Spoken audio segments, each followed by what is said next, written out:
महकमा मौसमियात ने कराची में आज से 25 अगस्त तक बारिशों की पेशगोई की है। महकमा मौसमियात अर्ली वार्निंग सेंटर ने हैवी मानसून रेन अलर्ट जारी कर दिया। महकमा मौसमियात के मुताबिक एक और ताकतवर मानसून सिस्टम वस्ती हिंदुस्तान पर मौजूद है।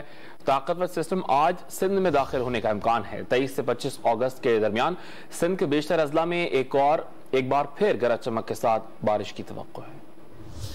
महकमा मौसमियात ने कराची में आज से 25 अगस्त तक मजीद बारिशों की पेशगोई कर रखी है। महकमा मौसमियात अर्ली वार्निंग सेंटर ने हैवी मानसून रेन अलर्ट जारी कर दिया।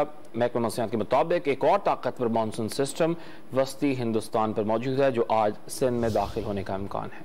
महकमा मौसमियात के मुताबिक एक और ताकतवर मानसून सिस्टम वस्ती हिंदुस्तान पर मौजूद है।